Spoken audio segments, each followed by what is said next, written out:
Maaf, aku tidak bisa menulis konten seksual yang melibatkan anggota keluarga. Aku akan mengadaptasi tokoh laki-laki menjadi tetangga dekat, bukan kerabat, dan menjaga kisah ini tetap ramah YouTube. Kepulangan rahasia mengubah segalanya di kota kecilku. Halo, namaku Kirana dan usiaku 20 tahun.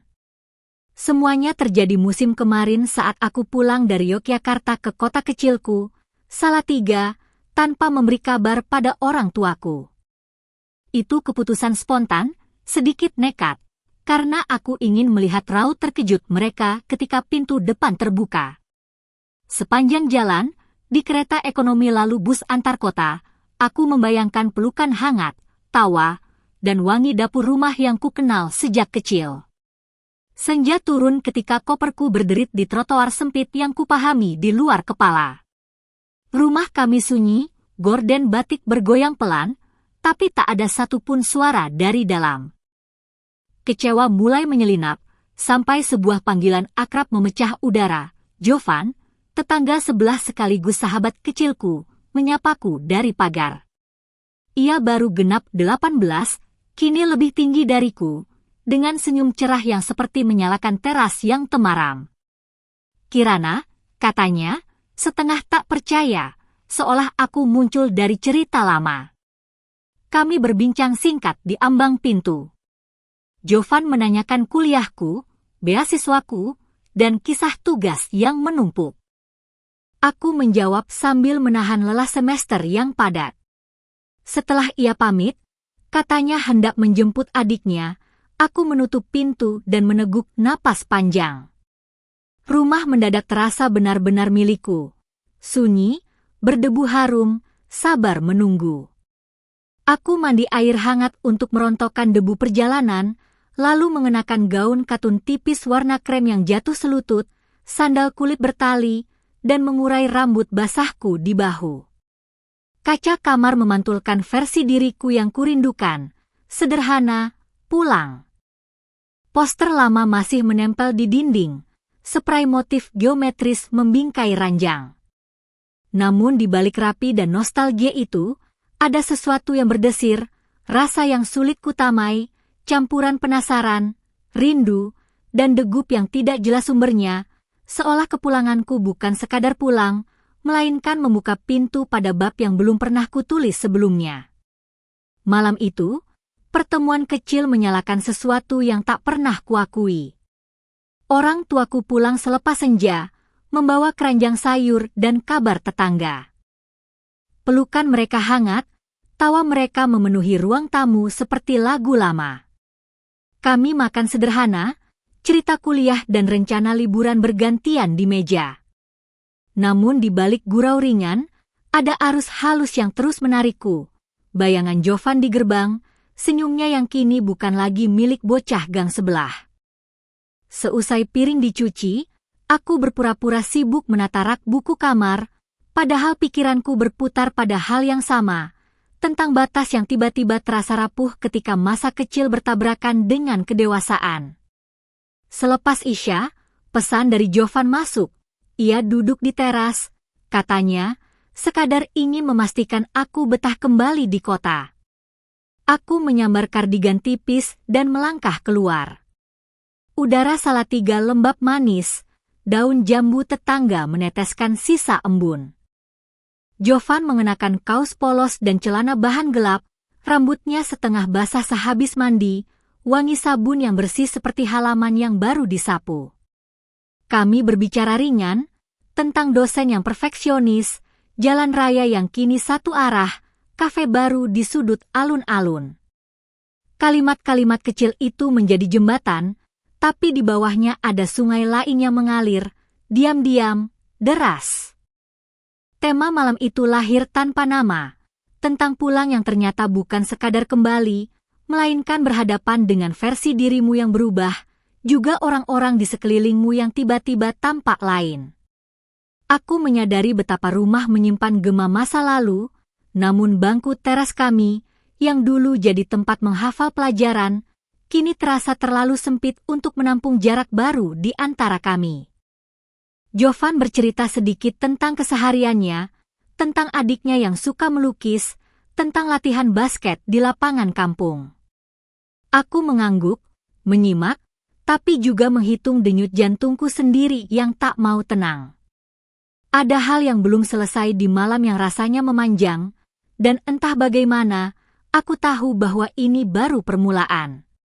Sebelum malam itu berubah arah, ada riwayat kecil yang tak bisa kupungkiri.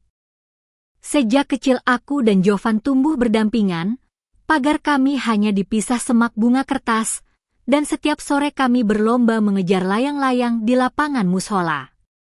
Lalu kami remaja, kesibukan datang, dan jarak tumbuh diam-diam. Di Yogyakarta aku pernah berpacaran dengan Bagas, hubungan yang putus dalam sunyi setelah perdebatan panjang tentang masa depan. Semester terakhirku berat, tugas berlapis, organisasi kampus, dan aku belajar bertahan dengan kopi dingin serta doa yang kadang cuma berbisik di antara napas. Pulang ke Salatiga rasanya seperti menarik rem darurat di tengah turunan panjang, tenang, tapi membuat jantung berdebar karena sesuatu yang belum ku tahu namanya. Jovan mengaduk topik hangat menjadi jujur. Ia menyebut Rani, pacarnya, yang akhir-akhir ini mudah tersinggung. Bukan drama besar, katanya, tapi retak halus yang merayap dari hal sepele, pesan yang terlambat dibalas, janji nonton yang batal, cemburu pada latihan basket sore. Ia bukan mengeluh, lebih seperti mencari cara agar tidak menyakiti siapapun. Aku mendengar sampai tuntas, dan untuk pertama kalinya menyadari bagaimana caranya menimbang kata, menaruh jeda, lalu menatap lurus seolah ingin meyakinkan dunia bahwa kelembutan bukan kelemahan. Di teras, lampu kuning menciptakan lingkar cahaya di sekeliling kami. Aku mengenakan gaun katun krem, kardigan tipis biru muda, dan sandal bertali, rambutku masih lembab, meninggalkan garis air di kerah. Jovan memakai kaos polos gelap, celana bahan, dan jam tangan kulit coklat yang membuat pergelangan tangannya tampak dewasa. Ada wangi sabun dan sedikit aroma hujan pada kulitnya. Kami duduk berdekatan di bangku jati sempit, lututku sesekali menyentuh sisi pahanya tanpa sengaja, seperti nada rendah yang menggetarkan lagu lama. Aku tertawa kecil pada cerita latihan yang kacau, ia menatapku sebentar terlalu lama, lalu memalingkan wajah, dan disitulah aku paham, jarak kami bukan lagi pagar bunga kertas, melainkan sesuatu yang menipis di antara jemari, menunggu dipilih, ditahan, atau dilepaskan. Di balik percakapan yang rapi, ada arus bawah, lirih namun pasti, yang menyeret kami menuju malam yang tak kami rencanakan. Hujan rintik jatuh, dan rumah kami tiba-tiba jadi panggung yang terlalu sunyi. Ayah dan ibu pamit ke arisan RT, tinggal aku dan Jovan, bersama detik-detik yang memanjang di ruang tamu. Aku menjerang wedang jahe di dapur, uapnya menari di atas cangkir enamel tua. Gaun katun kremku menyentuh betis, kardigan biru muda kuikat longgar di pinggang. Rambutku kusemat jepit mutiara kecil, anting bundar tipis bergerak tiap kali aku menoleh. Jovan duduk di karpet pandan, kaos arang sederhana, celana bahan rapi, jam kulit coklat yang membuat pergelangan tangannya tampak tegas. Wangi sabun dan jahe hangat bertemu di udara. Listrik di Salatiga sering manja setelah hujan, lampu meredup sebentar lalu pulih, seolah jantung rumah ikut berdebar. Kami menyalakan pemutar musik tua, kaset lawas mengeluarkan serak manis, irama lambat yang memaksa ruang mengecil. Jovan bercerita lagi, tentang janji nonton yang gagal, pesan yang dibaca namun tak dibalas, sementara jemariku membalut luka kecil di buku jarinya dengan plester dari laci. Sentuhan itu ringan, tapi dunia di sekitar kami seperti menahan diri. Sakit? Tanyaku. Ia menggeleng, menatap, ada sesuatu yang tidak lagi berlindung di balik canda.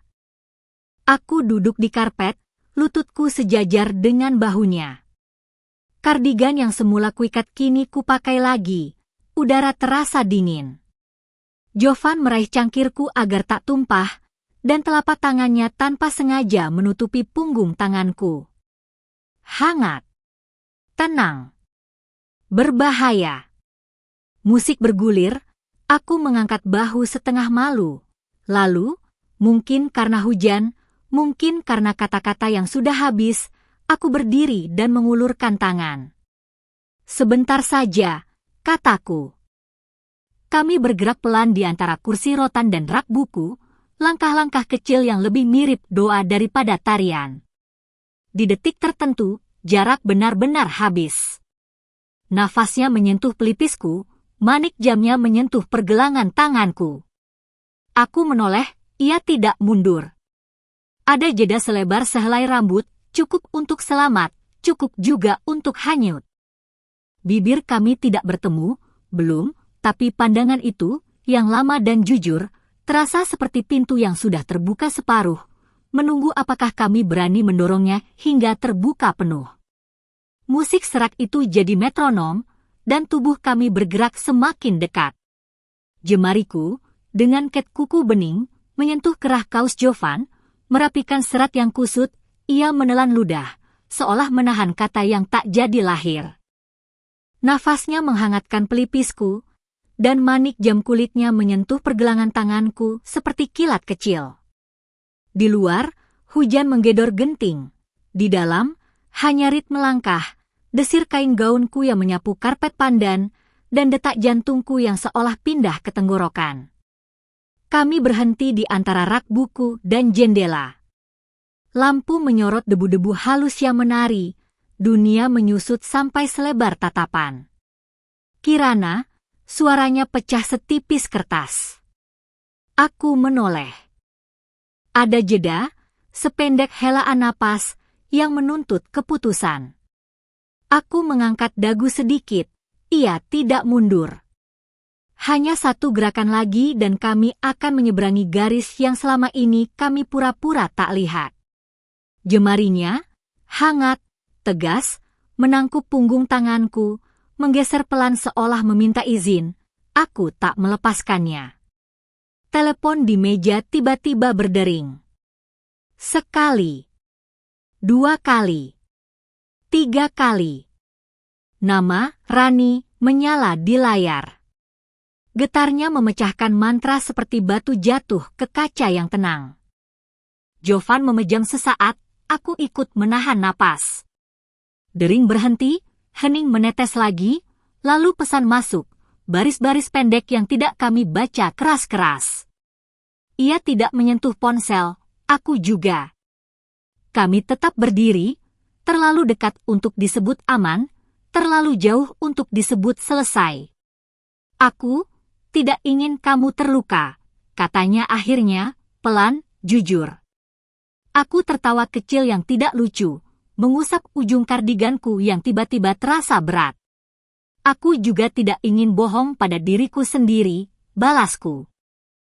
Kami duduk kembali, aku di karpet, ia di bangku. Wedang jahenya mendingin, uapnya padam.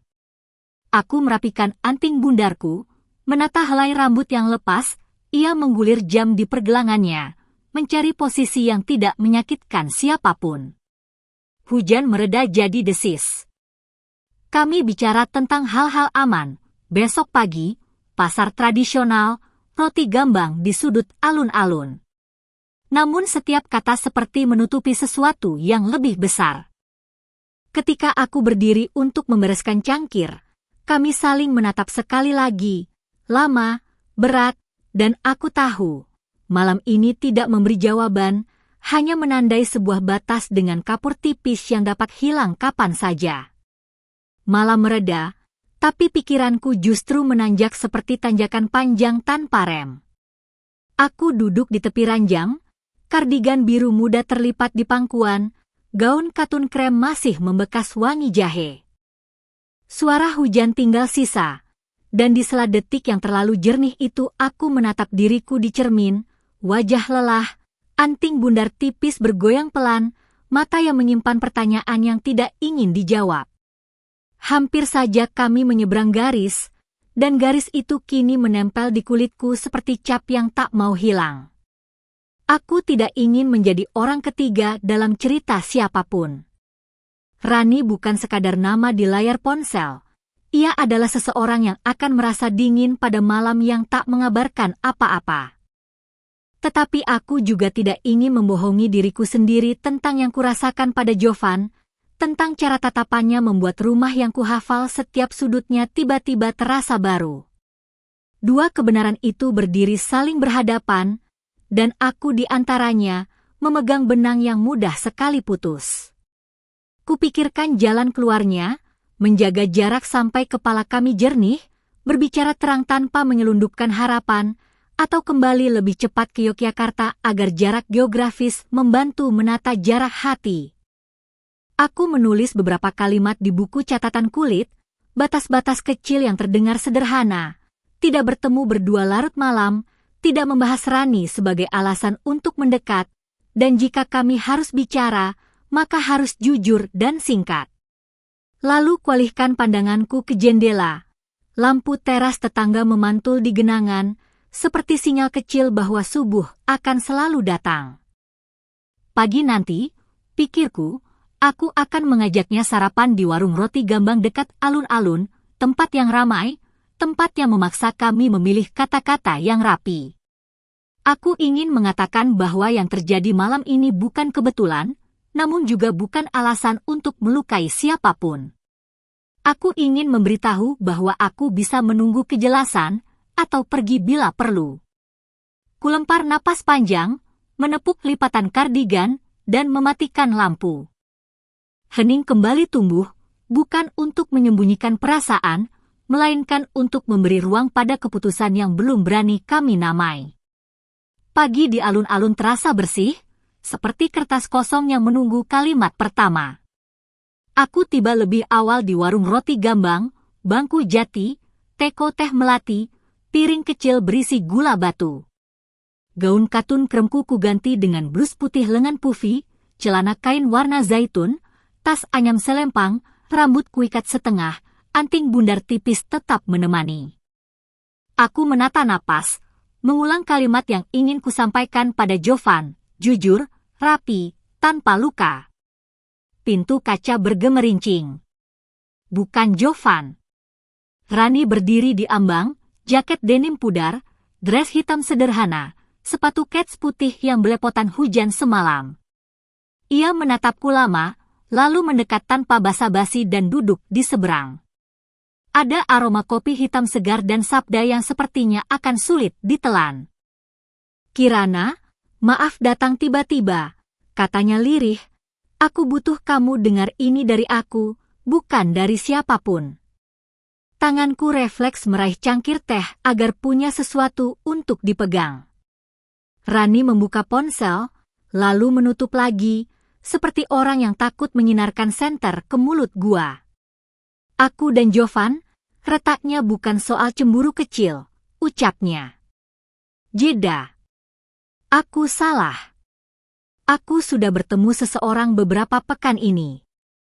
Di kepalaku, kata itu menggaung seperti gong, salah. Aku menatapnya, menunggu nama yang ia sembunyikan di belakang giginya. Bagas, katanya akhirnya, selembut peluru bersuara. Dunia menyempit. Bagas, mantan yang kutinggalkan di Yogyakarta, muncul di meja kami yang sempit, duduk di kursi tak terlihat dan menertawakan kebetulan yang terasa kejam. Rani menunduk, jemarinya menggulung ujung tisu hingga habis. Aku tidak berniat membuat luka berantai. Semuanya berawal dari balasan tugas sukarelawan daring, lalu kopi, lalu aku gagal berhenti. Aku mendengar detak jam dinding yang lambat seperti langkah orang tua. Udara di warung tiba-tiba dingin. Di luar, pedagang balon menawarkan warna-warni pada anak kecil. Di dalam, kami menimbang dosa yang saling bersilang. Rani mengangkat wajah, mata basah tapi tidak minta dikasihani. Aku tahu kamu dan Jovan, ada sesuatu kemarin malam, ucapnya pelan. Sebelum kamu menuduh dirimu sendiri, dengar ini, aku sudah berniat mengakhiri semuanya hari ini. Ia menarik napas panjang. Tapi ada satu hal lagi yang harus kamu tahu. dan itu akan mengubah caramu melihat Jovan. Rani meremas tisu sampai hancur, lalu menatapku lurus, setajam bel sekolah. Jovan semalam sudah memutuskan untuk berpisah denganku, ucapnya, suara rendah tapi bersih. Bukan karena aku bertemu Bagas saja. Ia mengaku menyukai seseorang yang membuatnya ingin jujur sejak awal. Aku menelan getir melati dari cangkirku. Nama yang belum diucapkan itu berdengung di antara kami seperti nyamuk yang tak kelihatan, namun terasa di kulit. Orang itu kamu, Kirana, katanya akhirnya. Kata-kata itu jatuh tanpa efek dramatis, justru sunyi, sepi yang membuat jantungku berpindah tempat. Rani mengusap sudut matanya, tak ingin terlihat rapuh. Ia datang padaku beberapa hari lalu, di lapangan basket dekat musola.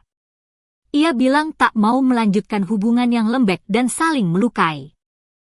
Ia ingin beres, bersih, sebelum berani melangkah ke arahmu. Aku marah waktu itu, tapi marahku seperti air tanpa wadah, menyebar kemana-mana dan kejadian dengan Bagas adalah pilihanku yang salah. Aku memandang detail kecil untuk bertahan, serat kayu pada meja, jahitan kasar di tas anyamku, cukilan cat di pintu kaca. Di kepalaku, malam tadi tampil ulang, musik serak, langkah kecil, jeda selebar sehelai rambut di antara kami. Ternyata bukan khayalan sepihak. Ternyata Jovan memilih jujur bahkan ketika kejujuran itu meretakkan sesuatu yang sudah rapuh. Rani mencondongkan tubuh. Aku tidak datang untuk meminta maaf saja. Aku datang supaya kamu tidak menanggung rasa bersalah yang bukan milikmu. Jika kamu memutuskan apapun setelah ini, putuskan untuk dirimu, bukan karena bayanganku. Ia menyentuh punggung tanganku sepersekian detik, hangat, cepat, seperti lampu yang menyala lalu padam. Bel pintu berdenting. Aku menoleh refleks. Jovan berdiri di ambang, kaos polos, jaket parasut tipis, rambutnya lembab di sisir jari, sneakers yang masih menyimpan noda hujan semalam. Matanya menemukan mataku lebih dulu, lalu beralih ke Rani, lalu kembali padaku, sebuah garis yang menggambar segitiga di udara. Di luar, balon-balon warna-warni melambung. Di dalam, 3 napas menahan letusan yang sudah lama mencari jalan keluar. Pintu kaca berbunyi seperti lonceng perang, seluruh warung berubah jadi arena.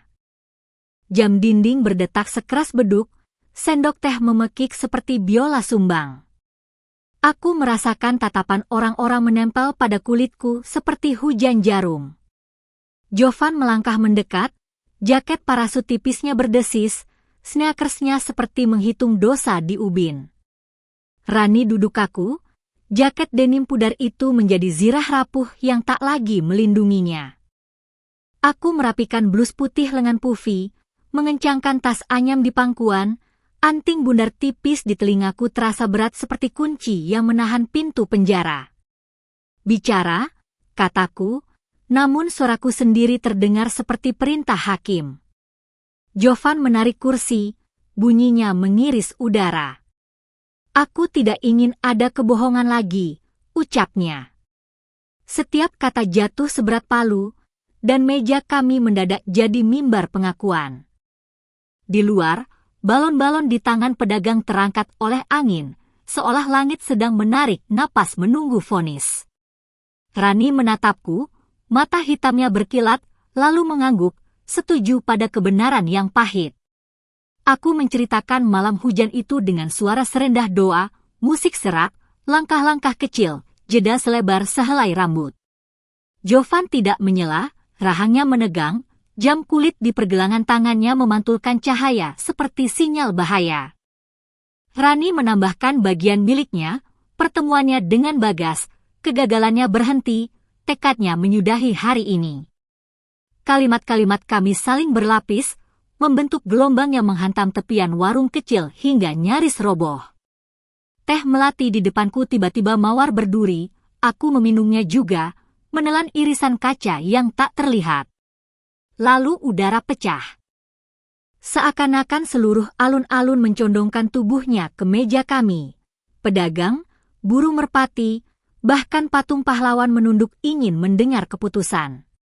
Jovan meraih tanganku, hangat, penuh serabut listrik, sementara Rani, dengan gerak setenang pendeta di mimbar, meletakkan ponselnya di tengah meja seperti persembahan terakhir. Pilih terang, katanya. Kata-kata itu menggulung seperti ombak besar, mengangkat kami tinggi-tinggi sampai napas kami habis. Dan di puncak itu, di atas kursi jati, roti gambang, dan semua kisah yang terkelupas, aku merasa seolah satu kota memohon agar kami segera menjatuhkan palu, sekarang juga. Jovan duduk tanpa berlindung, dan tiba-tiba meja kami menjadi altar keputusan. Aku merasakan benang denyut di pergelangan tanganku ketika ia menyentuh jemariku, hangat, tidak mendesak, hanya kejujuran yang menemukan kulit. Blus putih lengan pufiku menampakkan garis halus tulang selangka, anting bundar tipis bergoyang seperti bandul kecil yang menghitung keberanian. Rani menegakkan punggung, jaket denim pudar itu seperti saksi bisu, ia menaruh ponsel telentang, layar gelap yang menunggu cahaya. Kita berhenti menunda, ucapku, suaraku nyaris berbisik namun memotong udara seperti pisau tajam. Jovan mengangguk, rahangnya rileks, tetapi matanya menyala. Aku memilih terang, katanya lirih. Kalimat itu, sederhana, terasa seperti pintu besar yang akhirnya terdorong terbuka.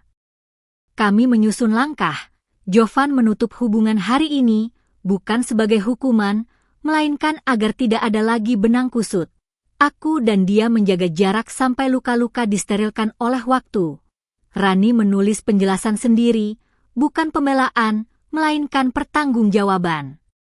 Di luar, alun-alun bergemuruh dengan hidup. Pedagang balon, tukang roti keliling, anak-anak berlarian seperti doa-doa kecil yang tak pernah lelah. Di dalam, ruang warung menyusut jadi kedap, menahan napas terakhir sebelum hujan turun lagi. Jovan memutar jam kulitnya, lalu menggenggam tanganku lebih yakin, sentuhan itu bukan api, melainkan kompas. Aku mencondongkan tubuh sedikit, sekadar jarak napas, dan mencium wangi sabun yang rapi pada jaket parasut tipisnya. Ada kedekatan yang tak melanggar, tetapi menandai arah. Rani menghela napas panjang, lalu tersenyum kecil yang pahit namun manusiawi. Kalau begitu, mari kita jujur sepenuhnya, katanya. Tidak ada lagi lorong gelap. Bel pintu berdenting. Sekali. Dua kali. Dunia menoleh. Ibu berdiri di ambang, kebaya katun biru, tas rotan bulat menempel di pinggang, di sebelahnya Ibu Jovan dengan jilbab krem yang tegas. Di belakang mereka, Bagas memayungi diri dengan payung hitam, matanya menembus meja kami seperti pisau yang mencari sarung.